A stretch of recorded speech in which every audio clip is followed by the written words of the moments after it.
দিয়া যখন পেটের মধ্যে চালায় ফজরের নামাজের সময়, বিষের তাড়নায় হযরত ওমর নাড়ি বুড়ি বের হয়ে গেছে, কাপড় দিয়ে পেঁচাইয়া হযরত ওমরকে শোয়া দেওয়া হয়েছে।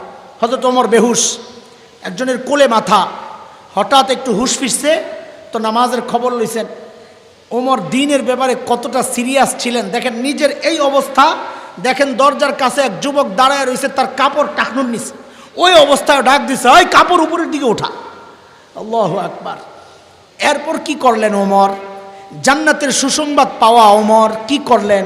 আয় আল্লাহ, মাথাটারে নিয়ে কোল থিকা মসজিদে নববীর ফ্লোরে রাখছেন। ফ্লোর কি ছিল? পাকা, কথা বলে না, টাইলস করা, মোজাইক নাকি মাটি বলেন না? আয় হায় হায়, হযরত ওমর নিজের মাথাটাকে নিয়ে মাটির উপর রাখছেন, রাইখা গালগুলাকে জমিনের সাথে ঘষতেছেন আর কাঁদতেছেন, ঘষতেছেন আর কাঁদতেছেন, আর বলতেছিলেন, ওয়াইলুল লাকা ইয়া ওমর ইন লাম ইয়াগফির লাকা রাব্বুক। ওমর, তোমার রব যদি তোমারে ক্ষমা না করে, ওমর তোমার জন্য ভয়ঙ্কর বিপদ কিন্তু অপেক্ষা করতেছে। কি মানুষ এরা! আখিরাতের ভয় কলিজায় কিভাবে ঢুকছে চিন্তা করা যায়। আরে আবু বকর এত বড় মানুষ, অথচ আবু বকর নির্জনে চলে যেতেন, একা একা চিৎকার করে করে কাঁদতেন আর বলতেন, ইয়া ইবনা আবি কুহাফা, ও আবু কুহাফার বেটা, তুই মানুষ কেন হইলি রে? আরে তুই মানুষ কেন হইলি? এখন হিসাব কেমনে দিবি আল্লাহর কাছে? আল্লাহর সামনে তুই এখন কেমনে দাঁড়াবি? সাইয়েদনা আবু বকর গাছের পাশ দিয়া যাইতেন আর কাঁদতেন, গাছ দেখলেই কাঁদতেন আর বলতেন, ইয়া লাইতানি কুনতু ওয়ারাকা মিনাশ শাজারা তুদাত অতুকাল। হায়, মানুষ না হইয়া যদি গাছের লতা পাতা হইতাম তো জীবজন্তু আমারে চাবায়া চাবায়া খায়া ফেলতো, আমার আর আল্লাহর আদালতে হিসাবের জন্য দাঁড়াইতে হইতো না। এখন আমি কেমনে দাঁড়াবো, কেমনে হিসাব দিব? আয়, কোথায় আবু বকর, কোথায় ওমর? আরে ভাই, এমন ফিকির তো আমার মতো জালেমের হওয়ার কথা ছিল, কিন্তু কোথায়? আমাদের চেহারার দিকে তাকাইলে তো মনে হয় না লোকটার আখিরাতের চিন্তা আছে, সব কেমন যেন দুনিয়ামুখী হয়ে গেছে। চেহারার দিকে তাকাইলে মনে হয় না লোকটার আখিরাতের ফিকির আছে। কেন রে ভাই, কেন? আরে ভাই, কে আমাকে আপনাকে গ্যারান্টি দিল যে আমাদের মৃত্যুর যন্ত্রণা হবে না? ওমর তো গ্যারান্টি পাওয়া মানুষ, ওমরু ফিল জান্নাহ, ওমর জান্নাতি। আমাকে আপনাকে কে গ্যারান্টি দিছে যে আমাদের কবরে আযাব হবে না?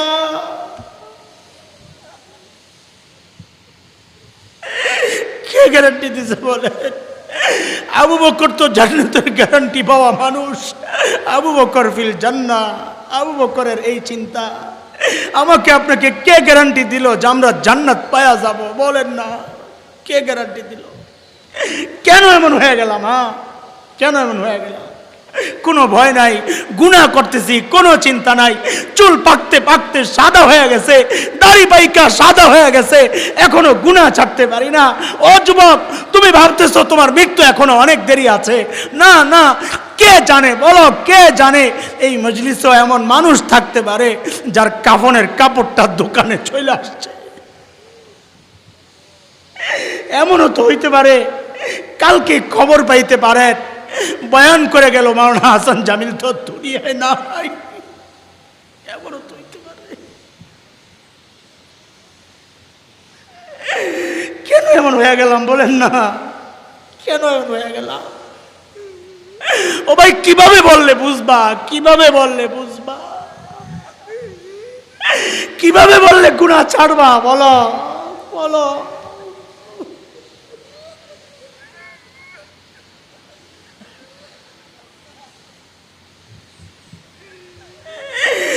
সন্তান চলতেছে জাহান্নামের দিকে, বিবি চলতেছে জাহান্নামের দিকে, আমি চলতেছি জাহান্নামের দিকে, অথচ মালিক ডাকতেছেন, আয় শোন না, শোন না, শোন, ওয়াল তানজুর নাফসুম মা কদ্দামাত লিগাদ।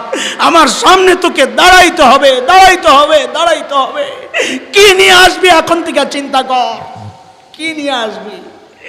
কি আছে পুঁজি বলেন? আমার তো নাই কিচ্ছু, আপনাদের হালত কি বলেন? তাই তো চিন্তা করলে অস্থির হয়ে যায়। হায় হায়, যৌবনের 32টা বছর কোন কামে ব্যয় করলাম। প্রতিদিন যদি একবার করে সুবহানাল্লাহ পড়তাম, আমল নামায় কতগুলো সুবহানাল্লাহ জমা হইতো। প্রত্যেক দিন যদি 2 রাকাত নফল নামাজ পড়তাম, আমল নামায় কতগুলো নফল নামাজ জমা হইতো। কি করলাম? ও যুবক, মালিকরে টাইম দাও, মালিকরে টাইম দাও, গুনাহ ছাড়ো ছাড়ো ছাড়ো, মালিকরে টাইম দাও।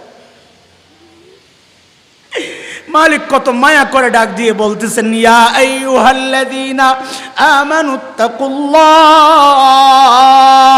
ওয়াল তানজুর নাফসুম মা কদ্দামাত লিগাদিন ওয়াত্তাকুল্লাহ। আল্লাহকে ভয় করো, আল্লাহকে ভয় করো, আল্লাহকে ভয় করো, গুনাহ ছাড়ো ভাই, গুনাহ ছাড়ো, গুনাহ ছাড়ো। মুফতি শফি রহমতুল্লাহ আলাইহি লিখেছেন আত্মজীবনীতে, ওনার শেখ উস্তাদ আসগর হোসেন রহমতুল্লাহ আলাইহি দেওবন্দের উস্তাদ বলে, আমি ফারাগাতের পর লম্বা সময় হজরতের সোহবতে ছিলাম আত্মশুদ্ধির জন্যে। তা একদিন রাতে এক এলাকা দিয়ে হজরতের সাথে আমি যাচ্ছিলাম, হঠাৎ এক বাড়ির সামনে হজরত জুতাটারে খুইলা বগলের তলে লইছেন, নিয়ে হাঁটতেছেন। বলে আমি অবাক হয়ে তাকায় রয়েছি, এই কি কারবার। কিছু দূর যাওয়ার পর হজরত জুতাটা খুলে আবার পরলেন। তা আমার কৌতূহল আমি আর রাখতে পারতেছি না, জিজ্ঞেস করলাম, হজরত এই কাজ কেন করলেন? কাদা নাই, পানি নাই, কিচ্ছু নাই, জুতা খুললেন কেন? আবার এখন কেন পড়তেছেন? আল্লাহ। হজরত বলেন, আরে মুফতি মিয়া, মিয়া শফি, মিয়া শফি, এই বাড়িটা হচ্ছে একজন পতিতার, দেহ ব্যবসা করে। তার যখন রূপ যৌবন ছিল, তার কাছে গ্রাহকের অভাব ছিল না, সে পয়সা কামাতো। এখন তার বয়স হয়েছে, রূপ যৌবন আগের মতো নাই, গ্রাহক আসে না, কিন্তু তার তো টাকা ইনকাম করতে হবে, জীবিকা এটা তার। সে প্রতি রাতে সেজে গুজে পুরুষের অপেক্ষায় বসে থাকে। আমরা পুরুষ, আমরা যখন এখান দিয়ে যাব, আমাদের জুতার আওয়াজ পায়া সে আশাবাদী হবে, না জানি আমার কাস্টমার আসছে। যখন আমরা চলে যাব, আশাহত হইয়া সে কষ্ট পাবে। আমি চাই না এই কষ্টটা সে পাক। হায়, কোথায় আছি আমরা? অথচ এখন বাড়ি করার সময় টয়লেট করি কোথায়? আরেকজনের সীমানায়। যদি জিজ্ঞেস করে, কে ভাই এখানে কেন করলা, গন্ধ আসবে না আমাদের? তোর জায়গায় করছি নাকি? তোর জায়গায় করছি।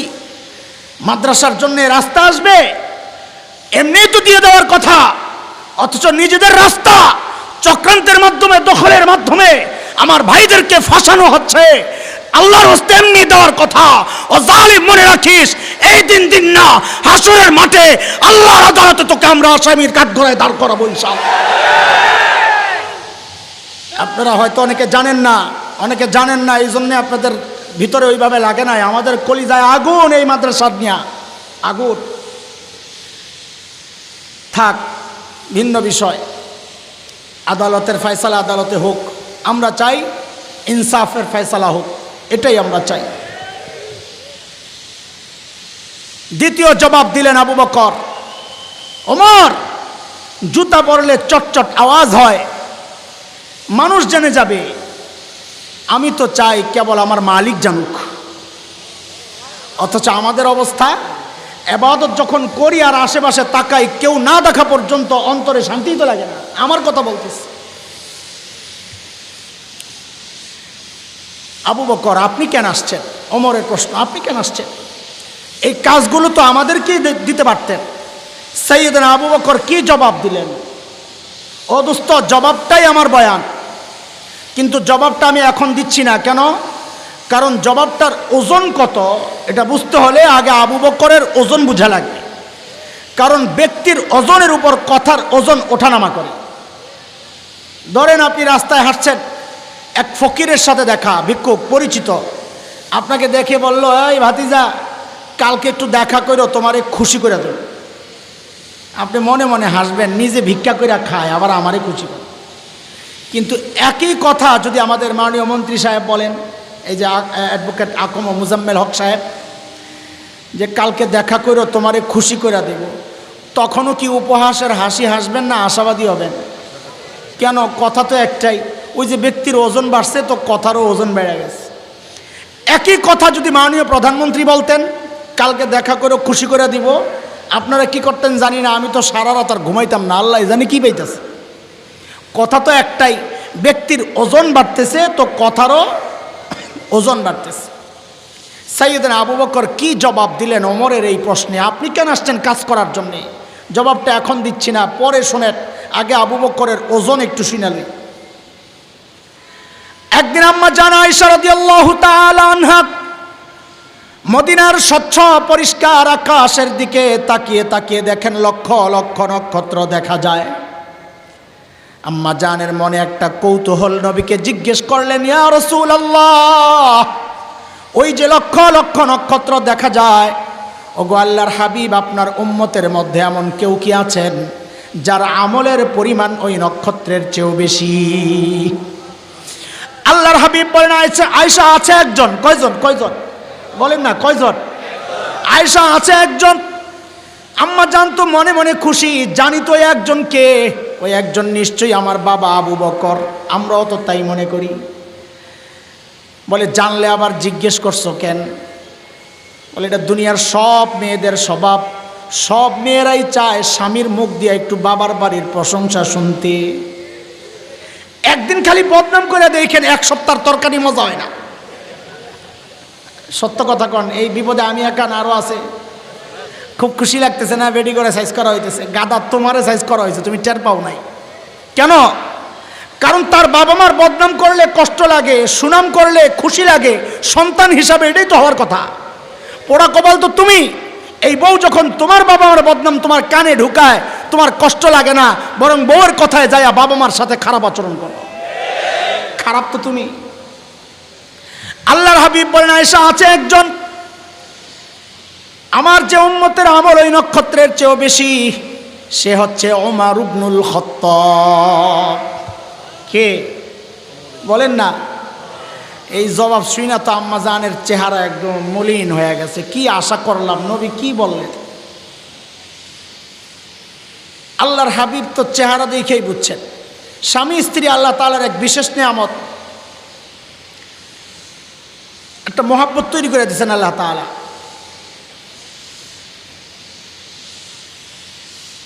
চেহারার মধ্যে একটু বিরক্তি আসলে স্বামী টের পায়, আবার স্বামীর চেহারায় একটু মান অভিমানের ব্যাপার আসলে স্ত্রী টের পায়। ঠিক নেই কথা? পোলা ভাই, তুই ঠিক করছ কেন? আন্দাজি কি বুঝোস বেটা? ও আব্বা আম্মারে দেয় না। ঠিক আছে।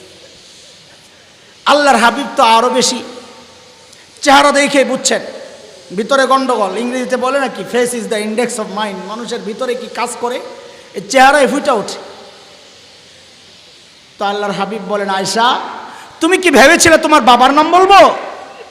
আর আয়েশা শুনো, তোমার বাবা আবু বকরের হিসাব তো আলাদা, এর সাথে কেন মিলাও?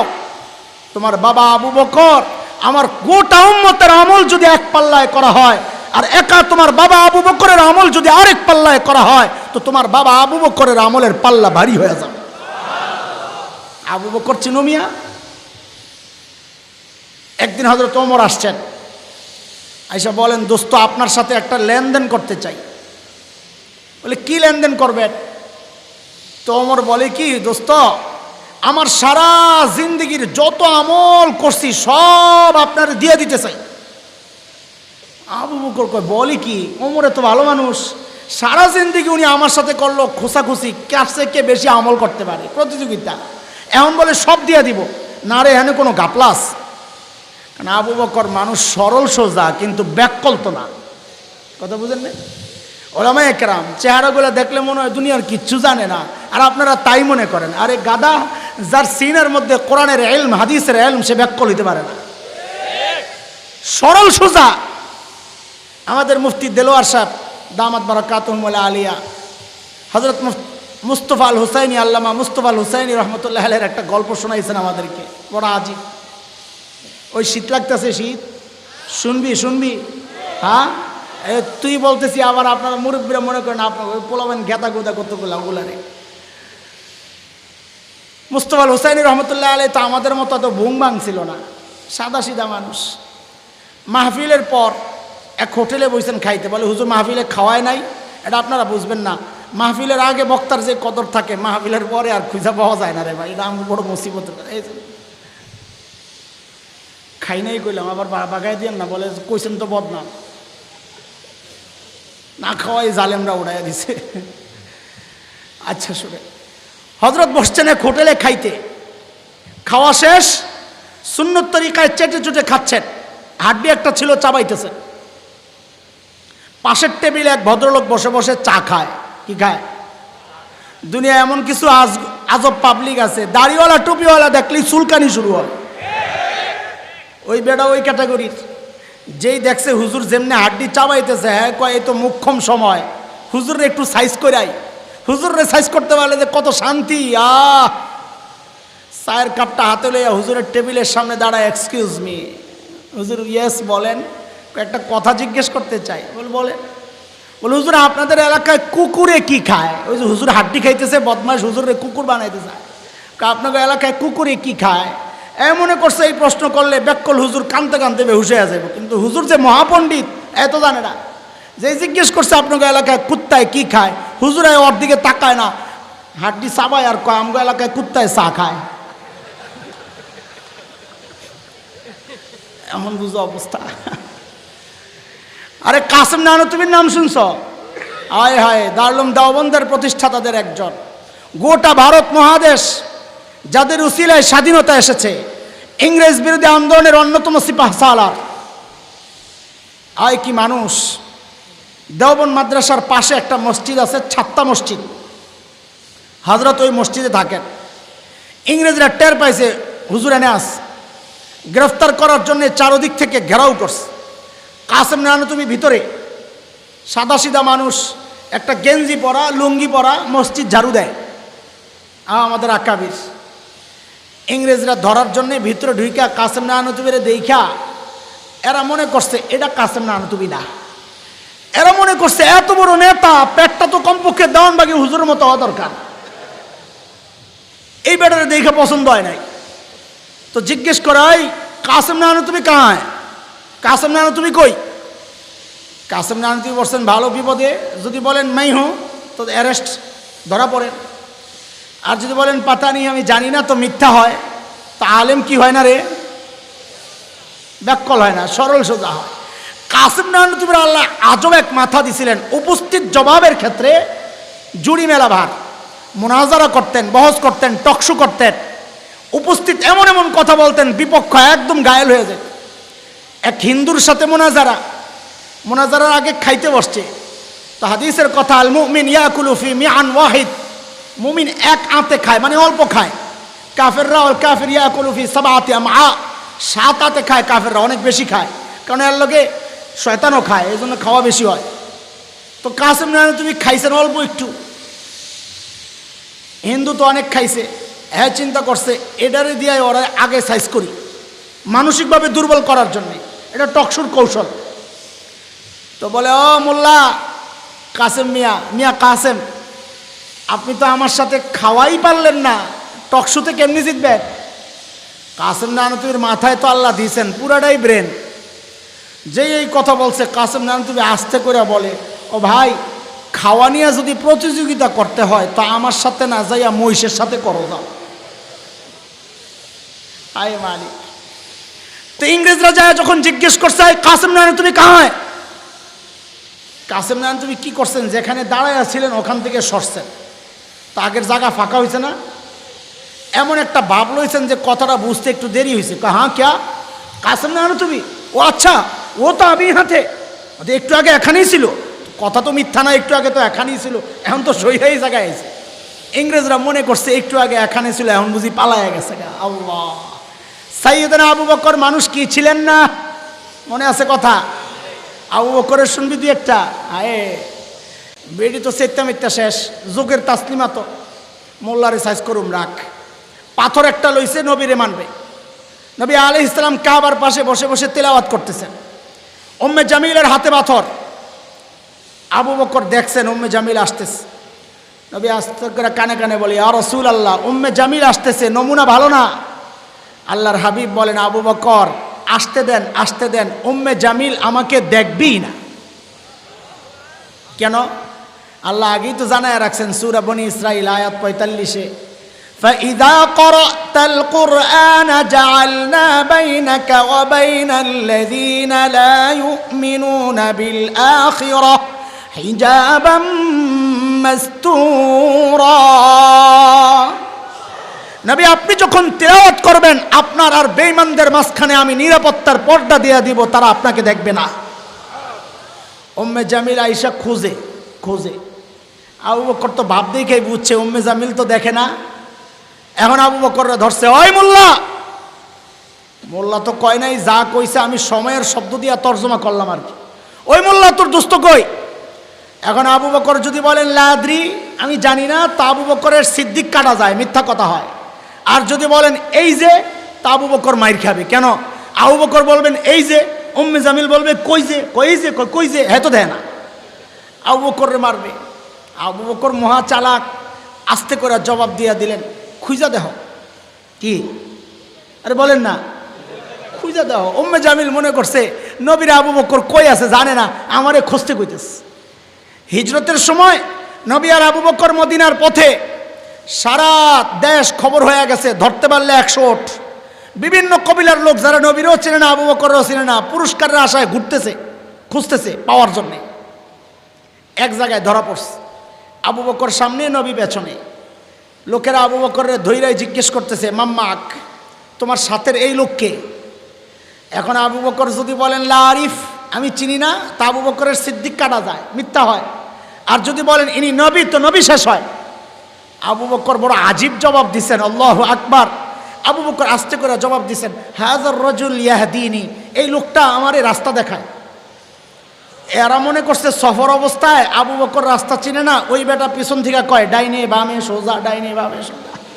অথচ আবু বকরের নিয়ত তার একটা, হাযার রাজুল ইয়াহদিনি ইলাল জান্নাহ, এই লোকটা আমারে জান্নাতের রাস্তা দেখায়। ও আবু বকর মানুষ সরল সোজা, কিন্তু কি না, আর কমু না, থাক, চল সামনে চল। সাইয়েদনা ওমর যখন বললেন, আবু বকর আমার সারা জিন্দেগির আমল আপনাকে দিয়ে দিতে চাই, আবু বকর আস্তে করে বললেন, ওমর বুঝলাম, কিন্তু একটু বলেন না আমার কি দেওয়া লাগবে? না আবার আমার সবটা চান, তাইলে তো হবে না। ওমর বলেন, আবু বকর সব চাই না, অল্প অল্প। বলে অল্পটা কি? বলে ওই যে হিজরতের সময় নবীর সাথে সাউর গুহায়, কোন গুহায়? না সুর গুহায়? সুর না, সুর না, আমি এই জন্য তো জিজ্ঞেস করছি, একটা কারণ তো আছে।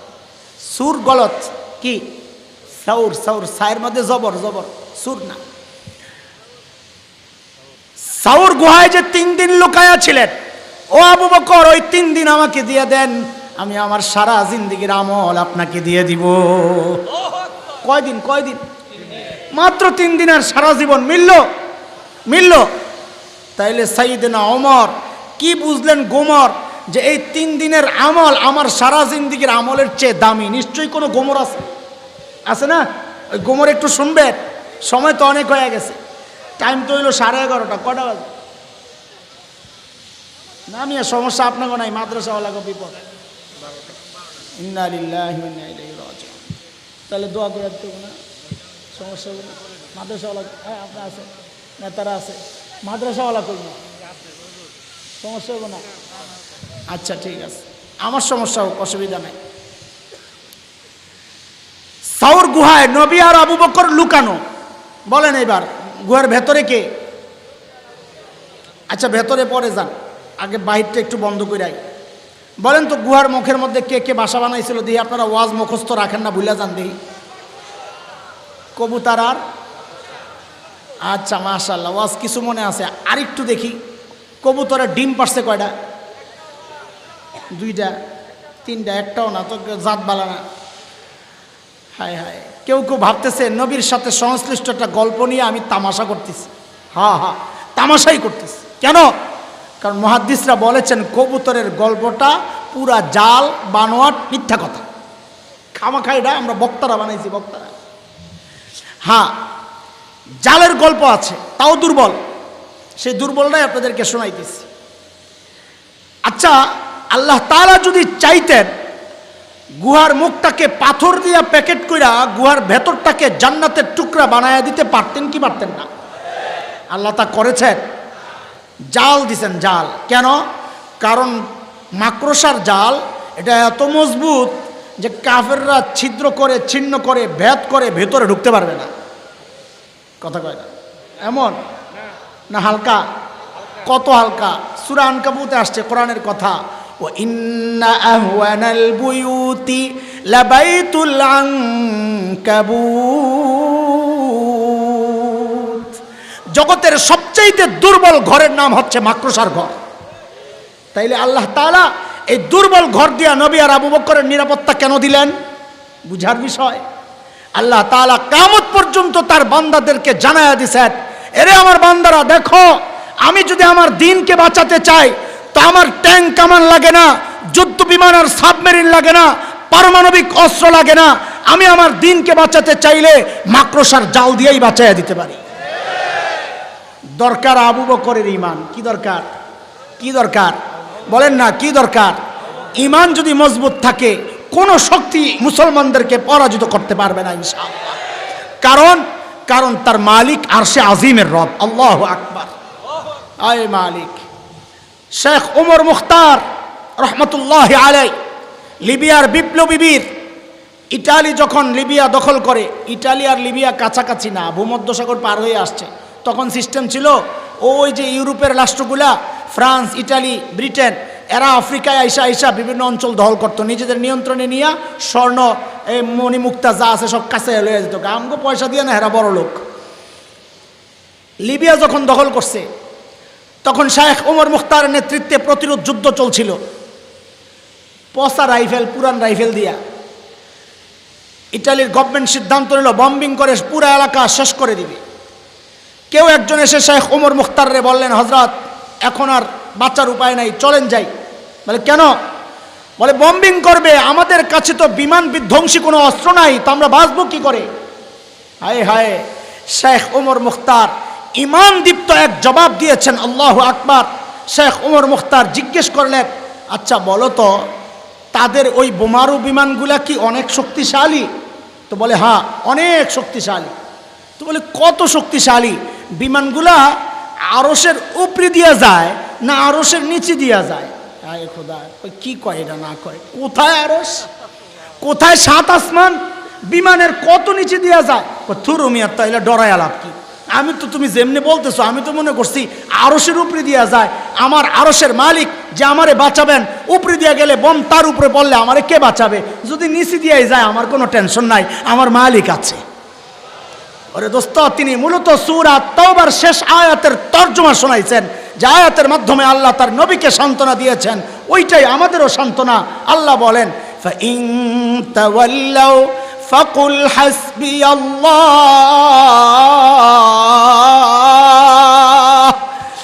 লা ইলাহা ইল্লাহু আলাইহি তাওয়াক্কালত ওয়া হুয়া রাব্বুল আরশিল আযীম।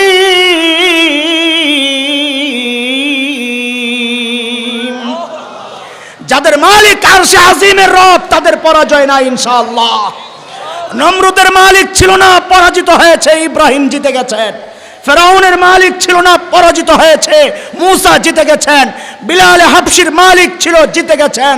উতবা, সাইবা, আবু জেহেল, আবু লাহাবরা পরাজিত হয়েছে।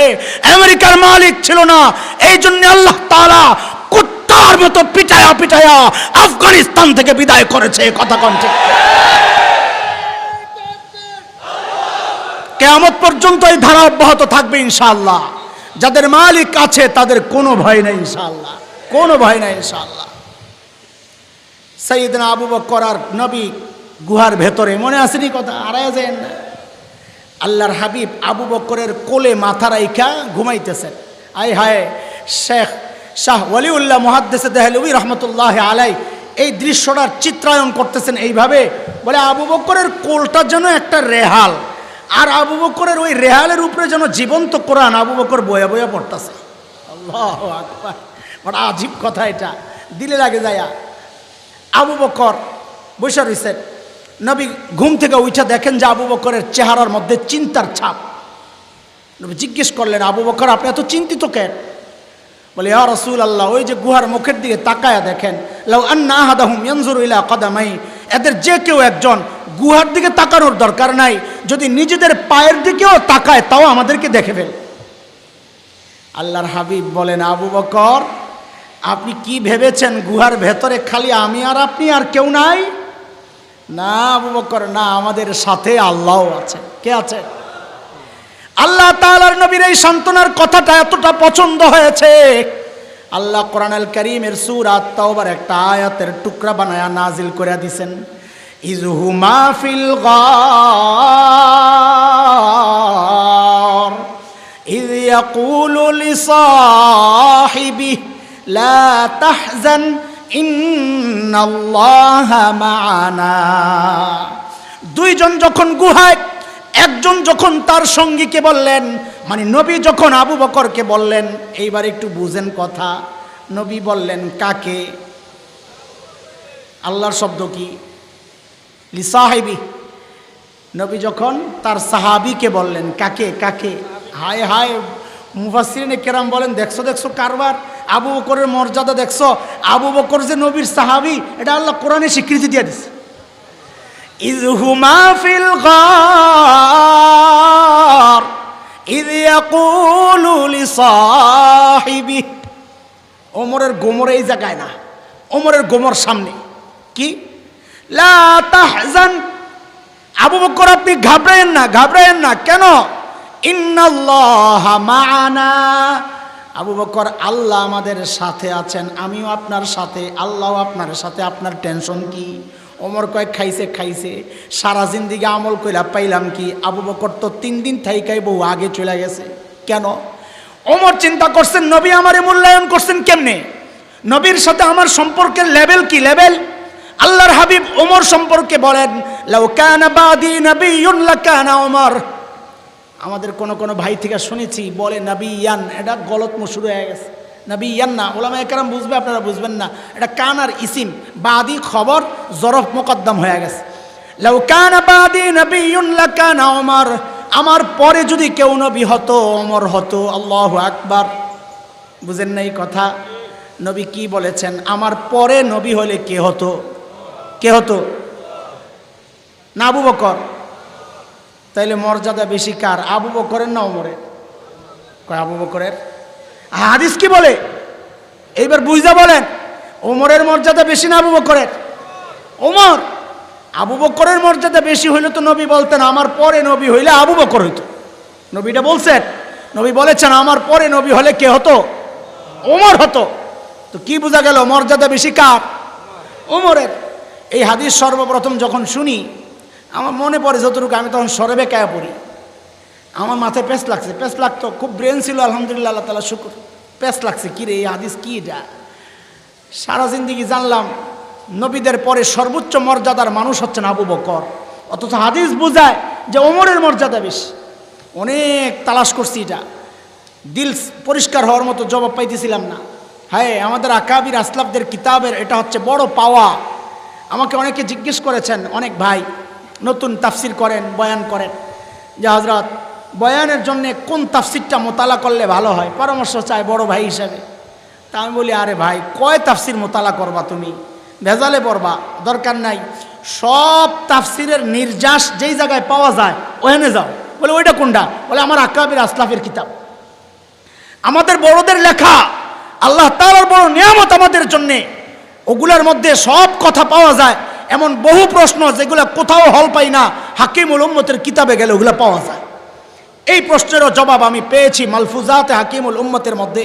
হযরত হাকিমুল উম্মত জবাব দিয়েছেন, বলে না না, এই হাদিস দ্বারা আবু ওমরের মর্যাদা বোঝা যায় নাই, আবু বকরেরই মর্যাদা বোঝা গেছে। বলে কেন? ওমরও টের পাইছেন ওইটা। নবী বলেন, ওমর আপনার সাথে আমার সম্পর্কের লেভেল কি? বলে লেভেল হলো বাদিয়তের লেভেল। বাদি, বাদি আমি আগে, আপনি বলেন না আমার পরে নবী হলে ওমর হতো, তার মানে কে? নবী আগে ওমর পরে। ওমর আপনার সাথে আমার সম্পর্কের লেভেল হচ্ছে আমি আগে আর আপনি পরে। আবু বকর আপনার সাথে আমার সম্পর্কের লেভেল হলো মানা, মাইয়তের সাথে সাথে সাথে সাথে। ওমর কয় আমার বাদিয়তের মুকুট লাগবো না, সারা জিন্দেগি লয়া যাও। বলে কেন? কই 3 দিনে মাইয়তের মুকুট পাওয়া গেছে, ওইটা আমারে দিয়া দাও, আমি নবীর সাথে সাথে অবস্থান করতে চাই। আল্লাহ। ওরে দোস্ত, আমাদের তাবলীগের অনেক সাথী, সবাই না, 1-2 জন এরকম ঘাটতেরা থাকে, ওলামায়ে কেরামরে খোসা দিয়া কথা বলে যে চিল্লা দেয় নাই কিচ্ছু না হুজুর গো, এটা কি হুজুর?